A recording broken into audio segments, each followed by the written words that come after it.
Hi, Senator Hawley. Okay, all right. You are ambush me. Was that an ambush? You walked out of the room willingly. All right. Yes. Can you walk us through whether you think Republicans are going to be willing to negotiate with Dems on this DHS bill? Are you willing to accept a new draft of the legislation? Oh, I don't know if there are negotiations. I don't know what the status of them are. So maybe we will be updated today. I say we meeting Republican senators at lunch. So I don't know the status. I will say I will of course vote to fund DHS. I mean it's a huge bill. There's a lot of important funding in there for law enforcement and a lot of other programs. But I'm against the government shutdown. So if the DHS bill is not going to pass, then I think we've got to keep the government open. So I look forward to seeing what the options are. What's your assessment of how DHS has handled the situation in Minneapolis? Well, I agree with the president. I thought that the president's comments, I think yesterday or day before yesterday, that there needed to be an investigation, that his administration is going to do an investigation. I'm sure there'll be multiple ones. I suspect, as I said to some of you yesterday, there'll be legal process as well, which is appropriate and certainly the victim's family is entitled to here. So, I think there needs to be a really careful look at what's going on. The vice president said that these ICE agents have absolute immunity. What's your take on that? They have qualified immunity, which is what I think you probably meant, which means that, in a court of law, that comes in. Do you want me to wait till that? That would be great. Okay. It might be a minute. It might be a minute, yeah. A lot of work today. The other beat we're all following is the duck shortage in Louisiana. Do you have any comment on that? We're just teasing. Okay. Yes. Absolute immunity, qualified immunity. So I'm a big supporter of qualified immunity. It's very important. But what it means is you ask in a court of law, did the officer in question behave in a way that a reasonable officer would? So, it's important because officers have to be able to make split-second decisions to protect themselves. I mean, I say this as a former attorney general of my state. I oversaw police raids in my state. These are fast-moving situations. Officers cannot be thinking, like, gosh, if I protect this person or take that shot, I might get sued and have my livelihood destroyed. I mean, they've got to be able to have immunity. But on the other hand, if they act in a way that is categorically, objectively unreasonable, then they can be held liable. And, I think that's appropriate. I'm sure that when I said there'd be legal process in this case, that's what I was alluding to. Some of your colleagues have called for Secretary Noem to step aside or for President Trump to fire her. Do you still have confidence in her? I'd leave that to the president. I think that's his decision. Given the fact, though, that her popularity is dwindling after the incidents over the weekend, I mean, do you think that it's a political liability for the president to have her out front on this issue? That's his judgment. He'll decide who he wants to be leading this, and I defer to him. I mean, it's his cabinet. Did you find their messaging unreasonable from the onset?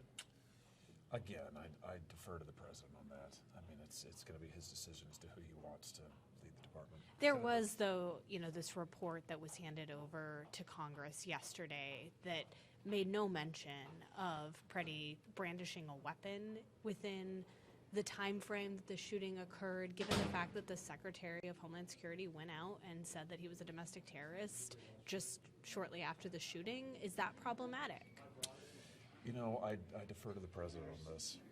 It's Secretary his decision. Rubio is right now in a hearing about Venezuela. What should be the next steps towards Here, Venezuela? is he here at the Senate or he's over on the House? No, I guess the House is out of session, right? Yeah, he's here. Yeah, so right he's down here. the Just down the hall. Oh, I see. That's all of that. That's the first Yeah. name. Okay. Well, maybe I'll walk by and say hello.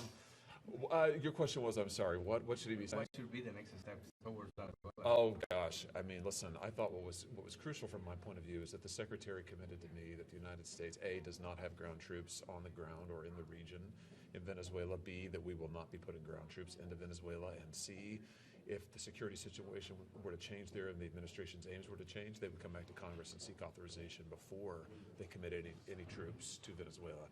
That to me is critical. So I appreciated that. I think that's important. I think it is what the Constitution requires.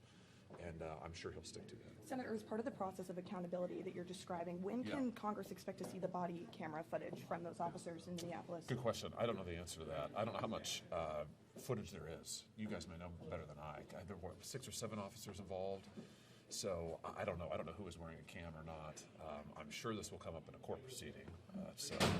Of course, that'll take a long time. I'm sure it'll be as part of the investigations. I think we're hearing in Homeland Security, I think we're hearing from the Secretary. Well, actually, not until March. I'm sorry. That's in the Judiciary Committee. Homeland Security, we're hearing from the head of ICE on February 12th. So, that's not next week, but the following week. So we'll see.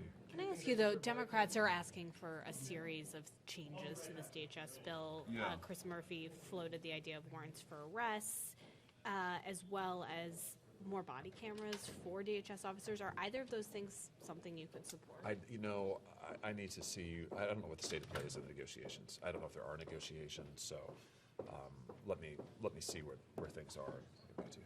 And last night, sorry, I know Yes, we've all right. got a lot. Last one, Representative Ilhan Omar was attacked last night at Yeah. a town hall. Did you see that video? And is it time generally to just like turn the temperature down across the aisle? Oh yeah, of course. As to the latter, I haven't seen the video. I read some of the descriptions. I hope she's fine. I understand she was sprayed with something. You know, I mean, this is ridiculous. I mean, you can strongly dislike a person's policies and disagree with them. I've had plenty of people who've told me how much they really dislike my positions on issues. It's fine, but you know, we don't attack people. I mean, spraying something at somebody's face like that is technically assault. That's a tort. They could be sued for that. Whoever it was, I don't know who it was. But yeah, this needs to stop. I mean, this just needs to stop. There's no call for that.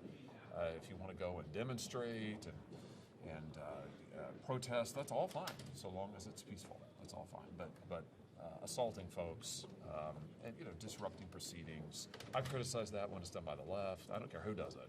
That shouldn't happen. All right, guys, I got to go to Thank Wednesday. you. Yeah, Thanks I'll be for back. talking.